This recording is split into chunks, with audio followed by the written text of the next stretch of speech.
Well, good morning or good afternoon, depending on what part of the earth you're listening from. Uh, Thank you for joining us once again for another Conversations from the Heart. My name's Glenn Leingang, and I serve as the Vice President of Franchise Development here at Touching Arts at Home. And today, I got a friend of mine from Washington, the great state of Washington. He's a tremendous entrepreneur. Uh, I'm not going to give his story. I'm going to let John tell his story. But I want you to get fired up this morning because we got a great guest. Welcome, John DePalma, Touching Hearts at Homeowner from the great state of Washington. John, good morning. Hey, good morning, Glenn. Thanks for having me today. John, it's an absolute honor. Obviously, we're coming off of a tremendous high with our annual conference that we just wrapped up, a week or two ago, and it was so great to spend some time with you. But John, jumping right into it here for the folks at home that are watching this that may not know who you are, why don't you tell us a little bit about your family? Tell us a little bit about who you are, and we'd love to start there. Take it Yeah, away. fantastic. So, first of all, Glenn, the that conference that we just came back from, what a phenomenal experience, right? It was bringing together business owners and franchise owners from around the country. Um, some new, much like myself, others established that have been providing compassionate, personalized one-on-one care for clients for 10, 13 plus years, right? The energy was amazing. It was palpable. And it was just a wonderful experience. So first of all, thank you for the opportunity. A little bit about myself. Yes, John DePalma. I'm the business owner and care champion for Touching Hearts at Home here in Bellevue, Washington. As you said, the lovely state of Washington, the evergreen state, right? It's always green and lush. We're just entering into our winter months here, so it's dark and cold and wet, but that's part of the part of the charm. So yeah, a Wow. little bit about me. I'm a kid from New Jersey, right? I grew up in the state of New Jersey. Early days, I remember back to my high school years, right, where I was working at Foot Locker, or I was a bus boy or a prep cook for a local restaurant in my hometown. And then I was invited to be a bar back or a bartender at a nightclub working for this guy Vinny, who I'm convinced even today was part of the Italian mob, but nonetheless. Um, but then, yeah, I went to school down in the South. I got my business, entrepreneurship, and computer science degree. Came back to New Jersey. I worked for AT&T for a good number of years early on, and I still remember those days of uh, you know first job out of college. Right, there were a couple of people, Anthony and Susan, who were my mentors, my supervisors, my coaches, that really saw something in me that I perhaps didn't even recognize at the time, and brought me through this leadership continuity program. I had exposure across multiple parts of the business, and then ultimately found my way into the world of management consulting, where I spent 25 years before before moving into this venture with Touching Hearts at Home. So along the way, I met my wife. We both went to school again in Florida, did our MBAs, um, moved out to the West Coast. We started to think about what our future would look like and what a family might become. Moved back to the East Coast. We lived in Atlanta for a period of time, had both my boys born at Northside Hospital in in Georgia. and then eventually navigated our way back to the West Coast, splitting our time between Northern California, San Francisco, Southern California, Newport Beach, and then ultimately landed here in the Pacific Northwest. And as I said, loving and embracing the lifestyle up here with the Pacific Northwest. So that's a little bit about me, really. It's been a great journey, right? It's been fun to experience different regions of the country, and then of course different aspects of corporate work, and now on the entrepreneurship and business ownership side, it's been rewarding every step of the way. No, absolutely. And we are beyond thrilled uh, to have a John DePalma in our system, uh, you know, especially penetrating the great state of Washington, as we talked about. But you said so much there that I need to go back a little bit, okay? Sure. Um, because I think the folks at home would want to know this. First of all, some quick things that I picked up. Just a young boy from New Jersey. I love that. I did not know that. That that shocked me. I'll be honest.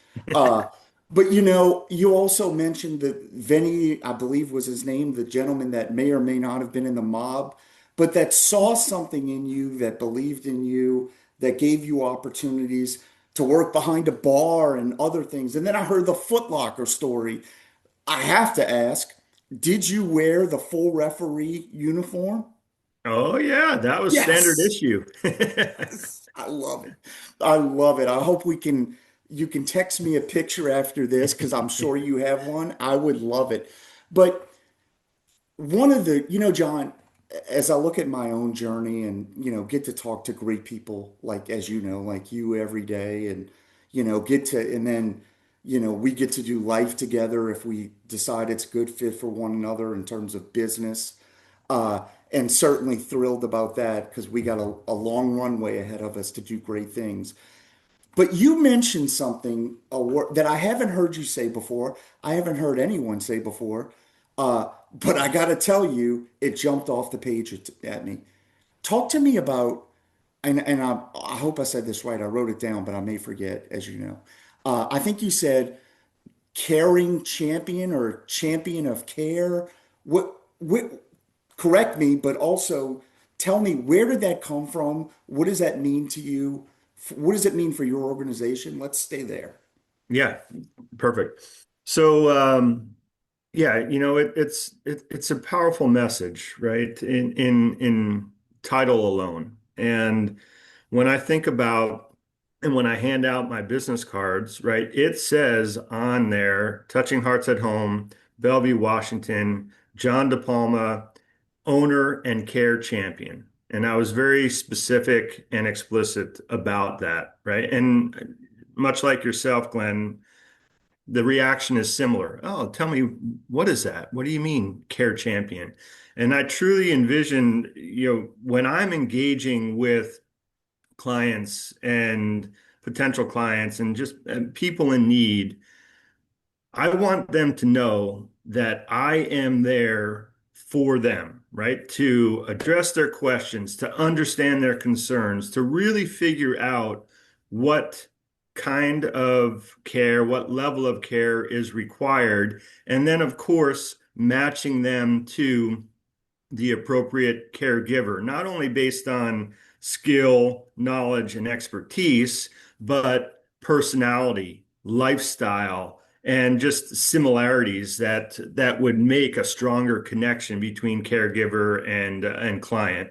So that's what I mean when I say care champion, right? I am really there to champion the individual and the care and support that they need throughout their journey. And yeah, it's a powerful statement for sure. No, it certainly is. And, getting to know you and how serious that you take our mission and not only that, but how serious you take business itself.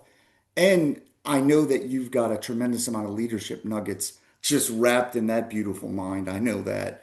Um, but also, what jumps off at me, it it tells the people that you are probably interviewing every day when they see your card, man, this guy is going to actually care about me and champion my work.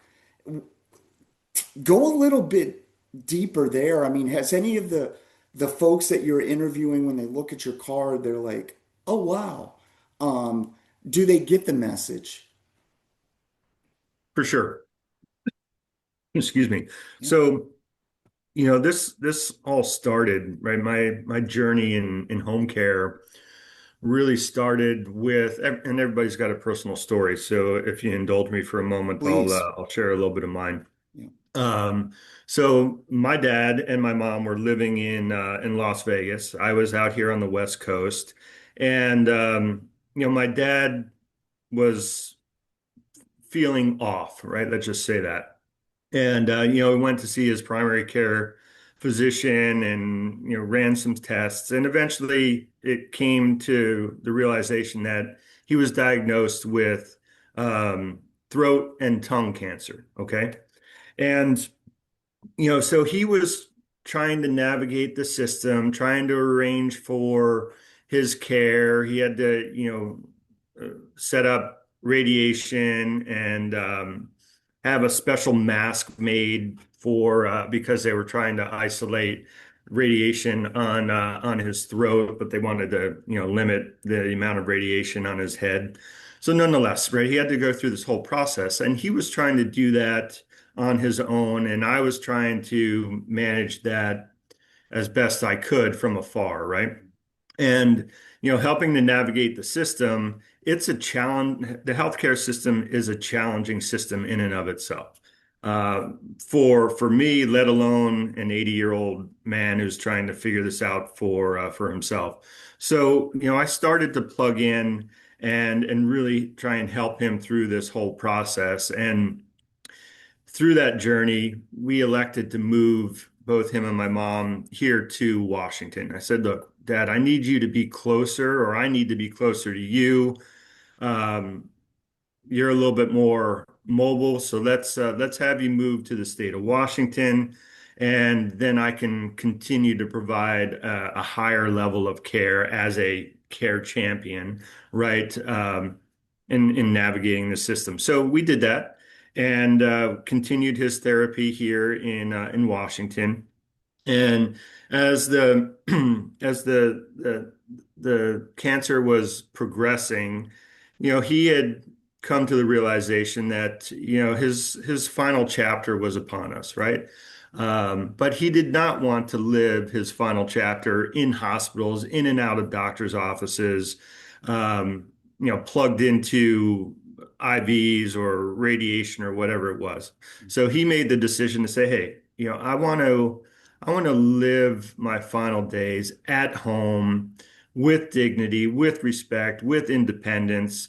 And um, so his wish was, look, let's arrange for hospice. Let's set up the home to be, a hospital away from home, if you will. And so I was able to bring that wish to life and help to bring in hospice care, and I provided some additional support through that process. And then he passed in August of 22, and then my caregiving responsibilities transferred to my mom, right? My mom had been taking care of my dad, or vice versa. My dad had taken care of my mom for many, many years. Um, she no longer drives, right? So, but she's independent.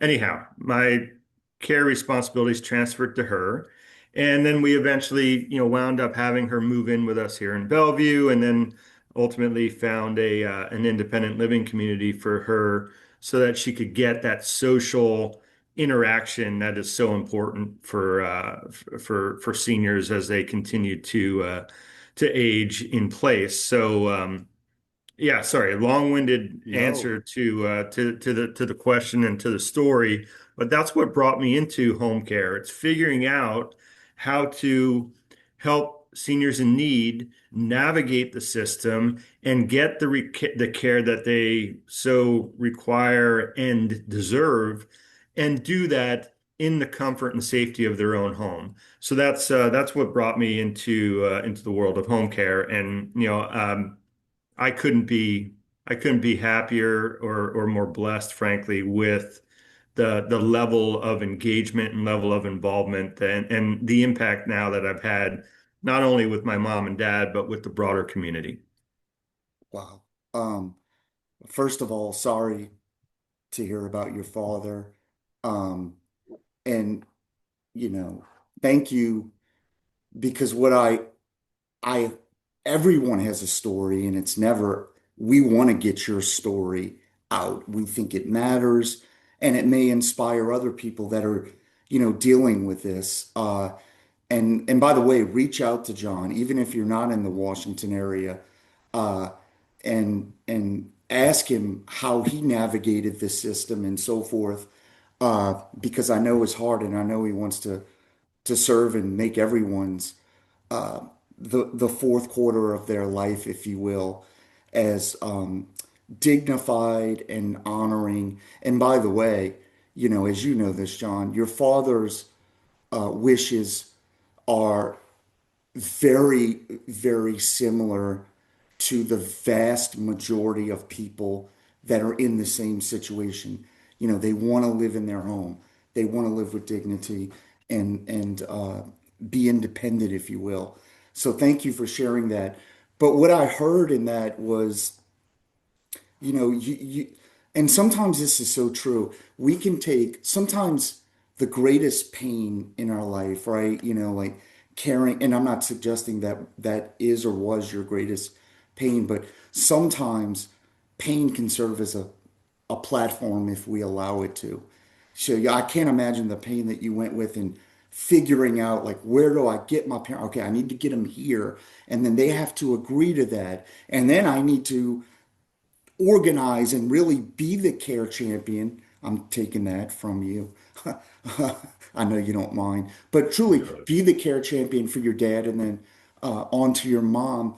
But you turn pain into passion, and then you used your passion and turned it into purpose to serve others. And I just want to applaud you for that.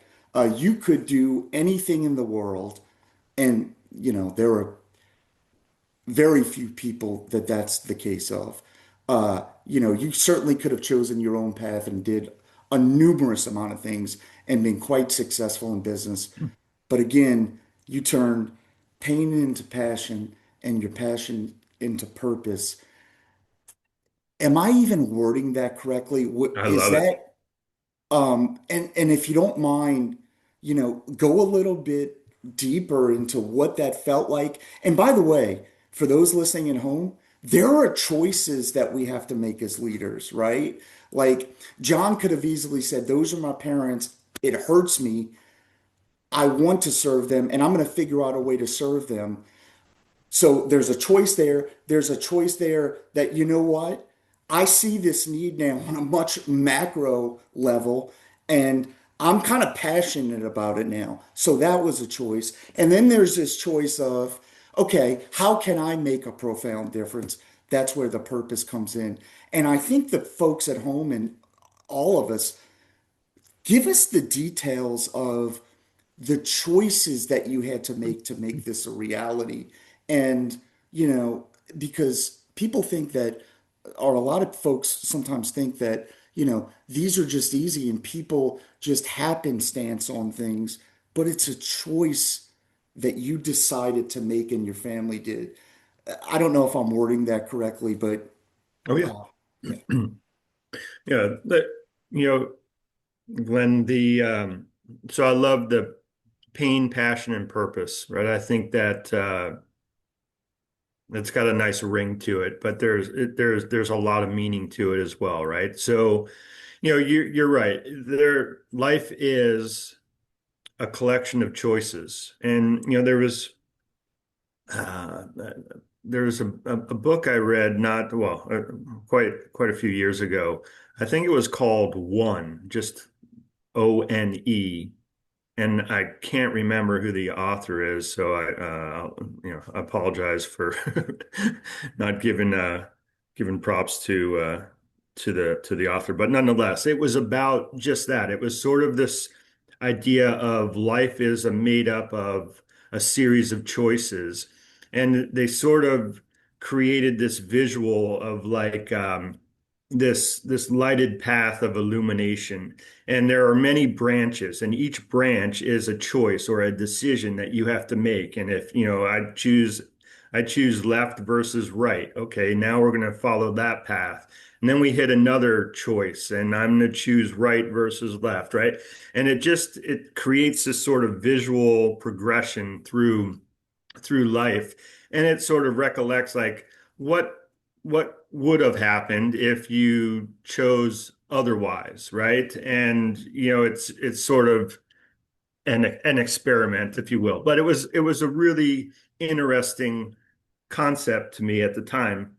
And I think you've hit it right on the head, right? Life is a series of choices, and it really defines, the your path forward, right? But if you do that with passion and purpose and make every decision with passion and purpose, you're gonna like your destination. I'll just I'll say it as that.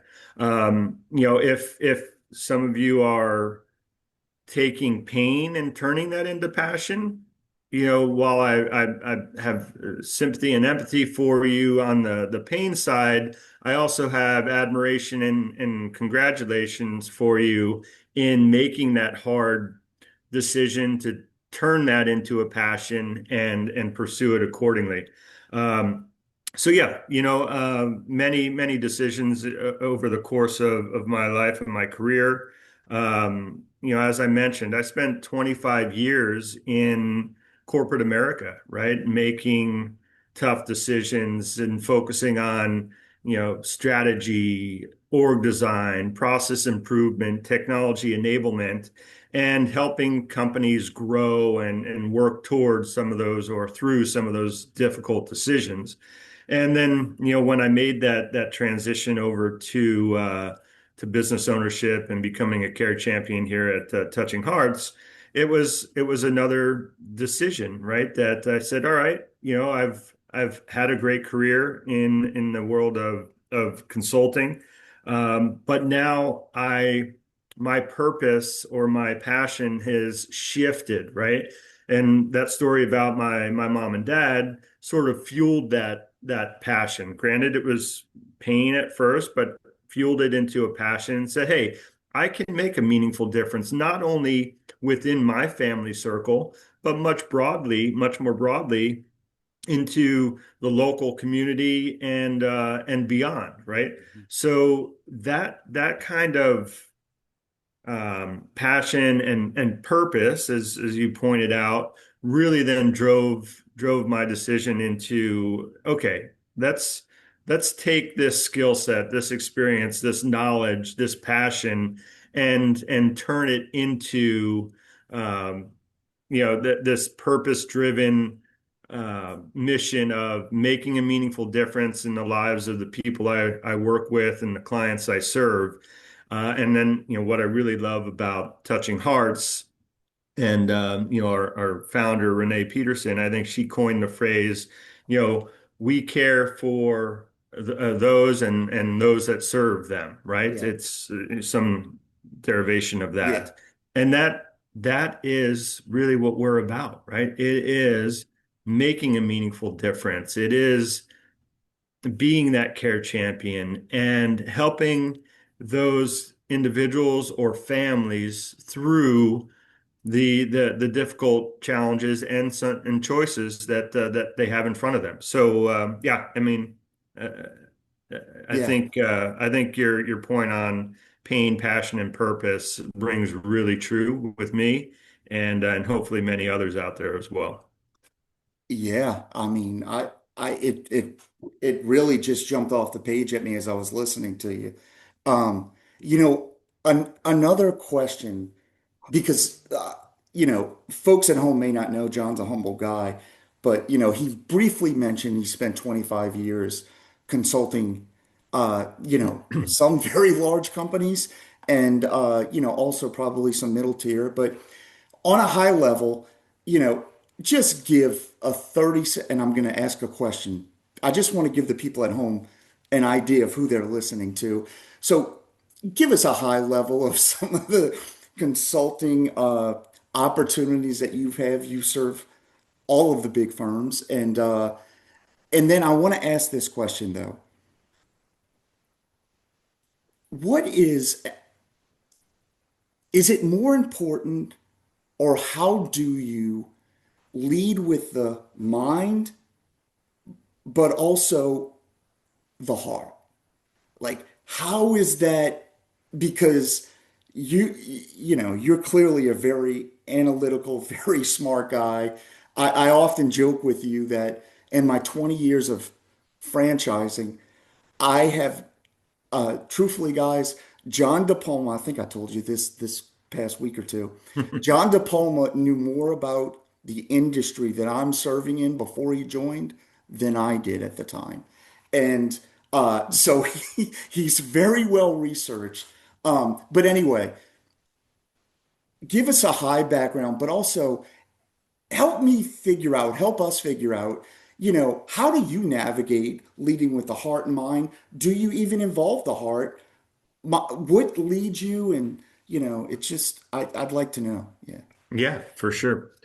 So, well, thank you again for you're always very complimentary, and I I appreciate the the sentiment there.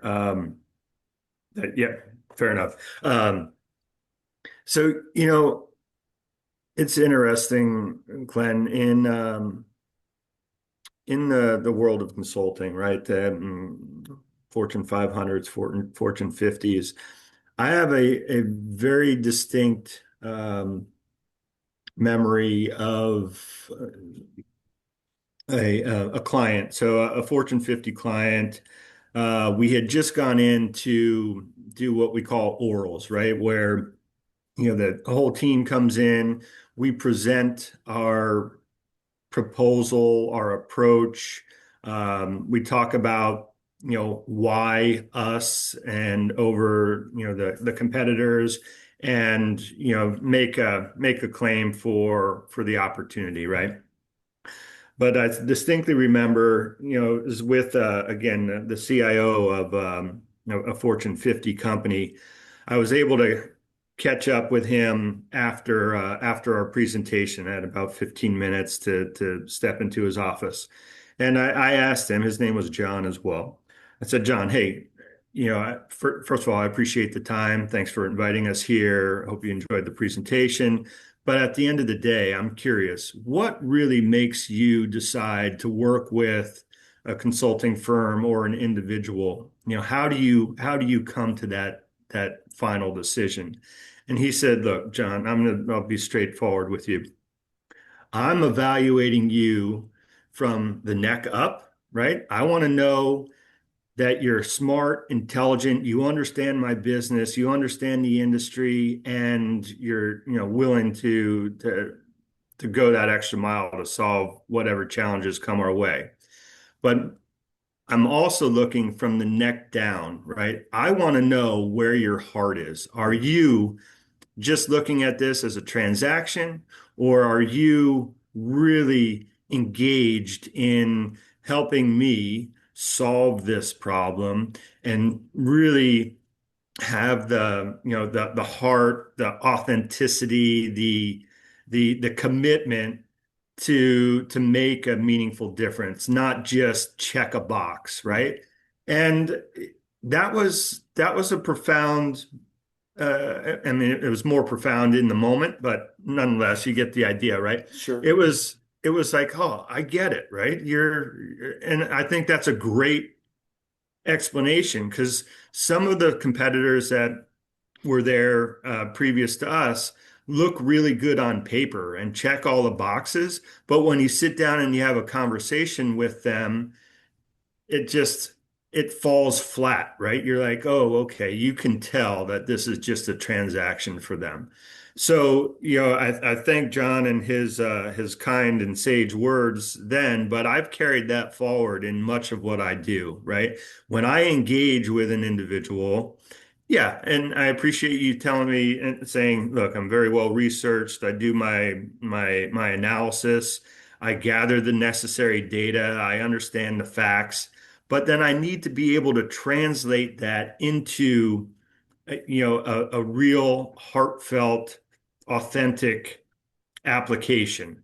And I approach business and frankly everything that I do with that kind of mindset. Look, that's come prepared with having the information and the data, but let's also wrap it with the heart and the emotion and the engagement. So I think that's hugely important, and hopefully I project that and emulate that in the way I engage with people.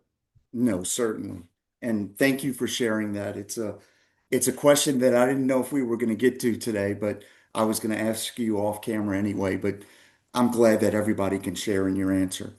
Um, so you get to this place, from pain, passion, purpose, but then, you could have chosen anyone. Actually, you could have even started this on your own. Truthfully, you Mhm. you know, you could have, okay? Why and what went into your decision to choose Touching Hearts at Home? And are you happy thus far? Yeah. So again, great question. I appreciate the opportunity here. So you're absolutely right. As I was navigating the system for my parents and understanding all the challenges, not only that they were facing, but what I would imagine hundreds, if not thousands of others are experiencing, I started to dig in and do a little bit of research and analysis. And there are many, as I'm sure you're well aware, home care agencies out there, not only locally, but nationally. There are referral sources that help people to find whether it's independent living or assisted living or memory care or whatever it may be. So anyway, I was doing a fair amount of analysis and research. And, interesting, as I was doing that, Glenn, this is the first time in history that the number of individuals that are 65 and older in the US, if not the world, that number is greater than, again, first time in history, than the number of people that are 18 and under in the US and or the world. So, what that tells me, people are living longer, right? And, faced with more multiple challenges of how do I continue to live an independent, um,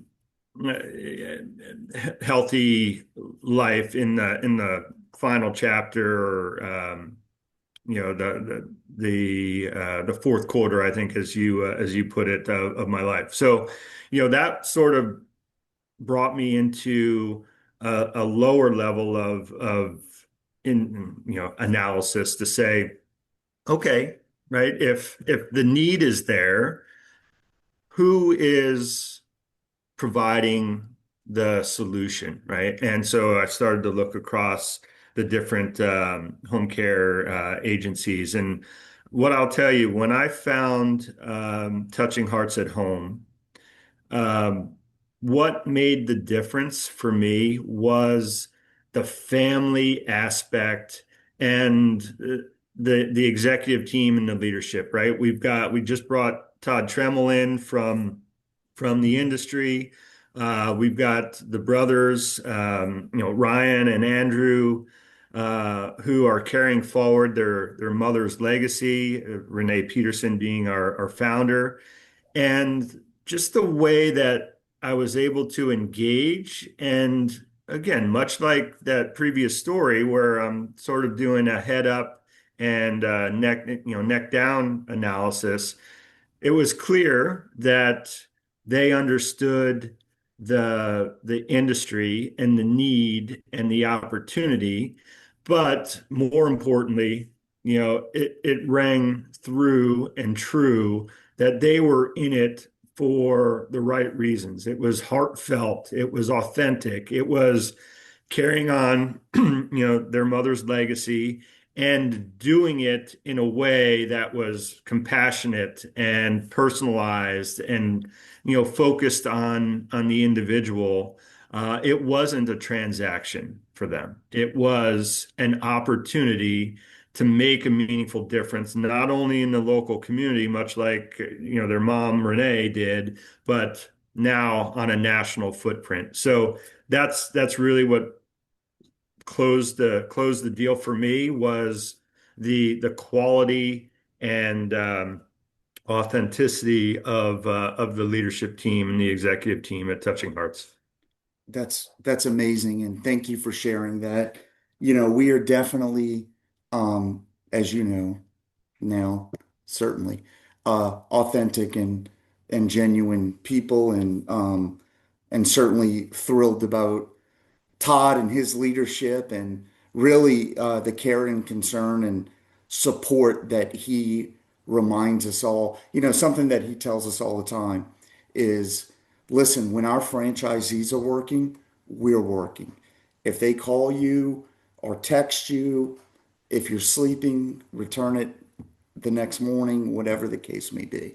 But you know, we take that very serious, and what a great team that we have, and it's continuing to grow. And so, couldn't be more excited about the future.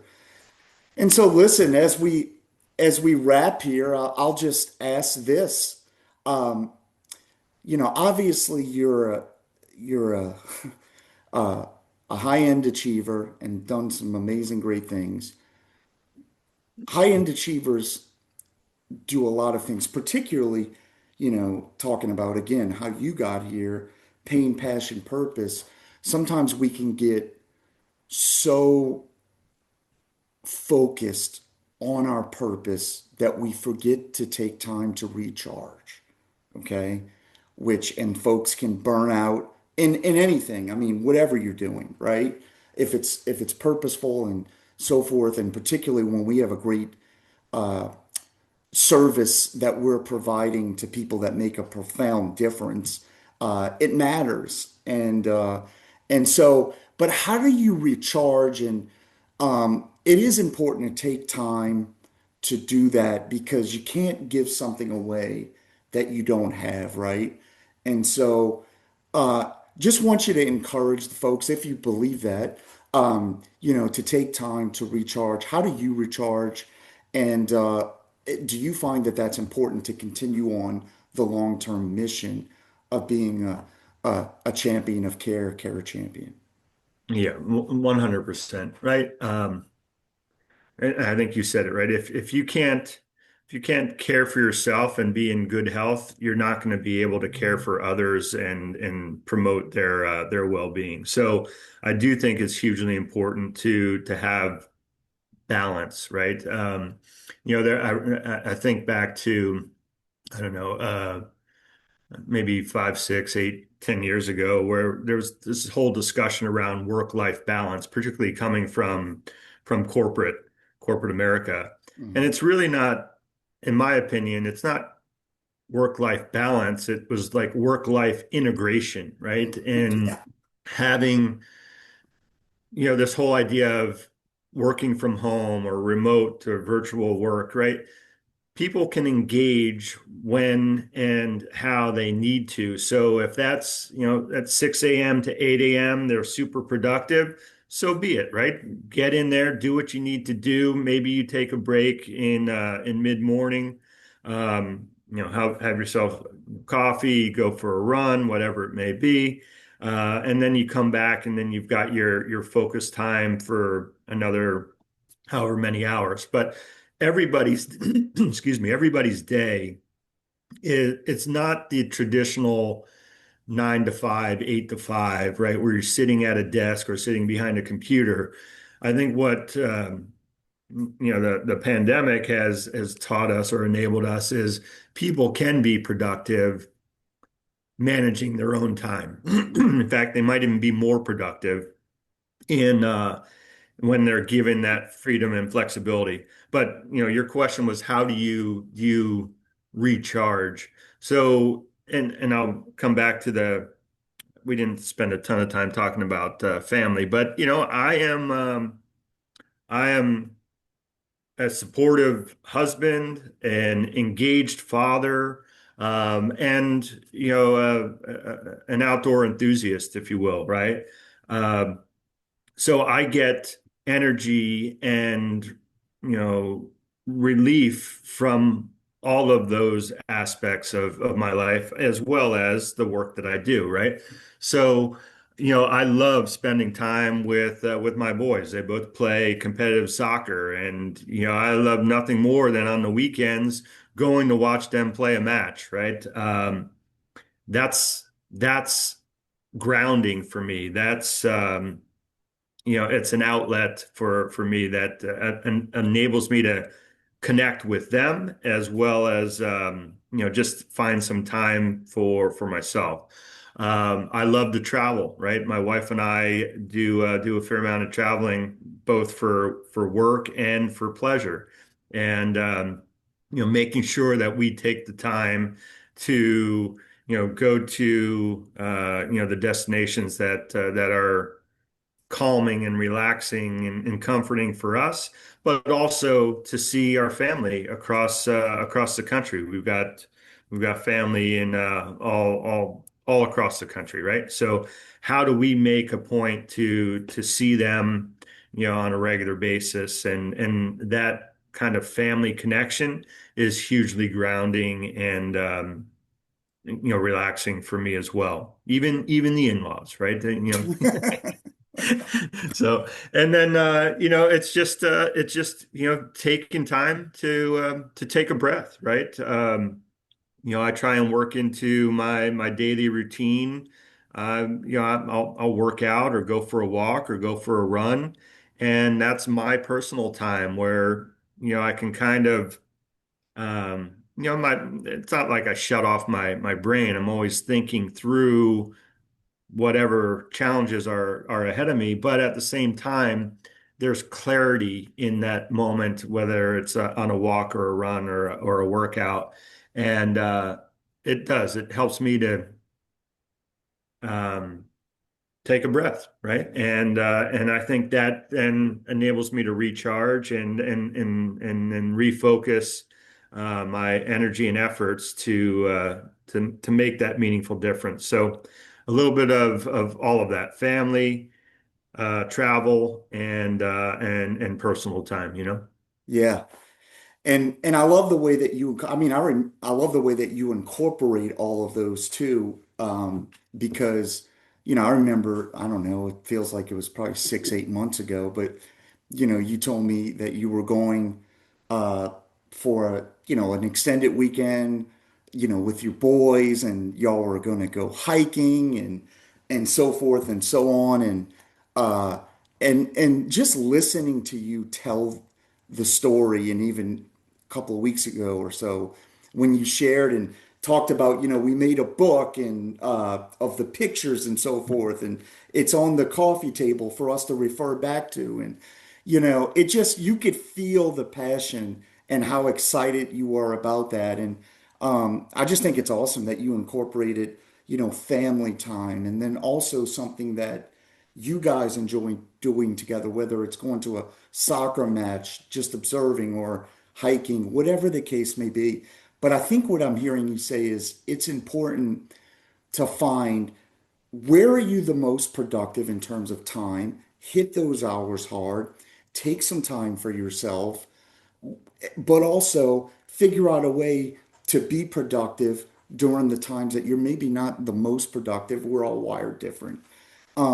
But so I think there's gold throughout this podcast, that if people just listen to every word, you could just think of this as a treasure hunt, and just pick up little pieces of nuggets and put them in your bag. But most importantly, I want to encourage you to utilize some of these nuggets. Take one and just apply it to your life, apply it to your business. Um, Man, what an honor. John, I want to thank you for your time, for your insights. Obviously, I'm thrilled uh, to share your story, help share your story, and I'm thrilled to hear about the care champion, and then also the pain, uh, passion, and purpose. I might just steal that. Oh, However, I you think came I'm the up one with that it. made That's it all up. you. Yeah. Okay. So we'll both take credit for it. Anyway, I'm joking. But my name is Glenn Leingang. This is another episode of Conversations from the Heart with John DePalma from Bellevue, Washington. What a great episode. Connect with him. John, again, thank you. Glenn, it's been a pleasure, and I'll leave you with this, right? Life is a collection of moments, and you stitch them together.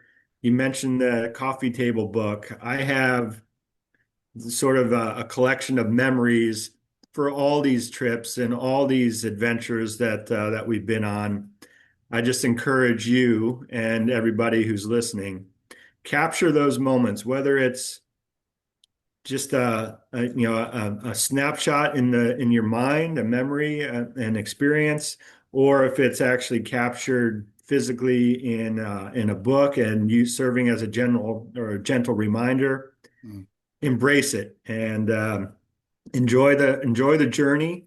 And yeah, I am again incredibly thankful for the opportunity to talk with you this morning, Glenn, and really appreciate the friendship and the relationship that we've created for one another here over the course. It's only been it's been about a year, right? Yeah. And honestly, when I was talking about the leadership team and the executive team of Touching Hearts at Home, you're included in that, right? And it was, I said it at the conference, right? Your delivery and your inspiration and your heartfelt message and the way that you truly believe in what you do, it it comes through as authentic and real, and that was also part of the reason coming on board. So again, thanks for the opportunity. If I can provide any nuggets of wisdom or any assistance to anybody out there who's listening, by all means, feel free to reach out, and I'm happy to give you some time. Awesome. John, thank you. Conversations from the Heart with John DePalma. What a great episode. Thank you.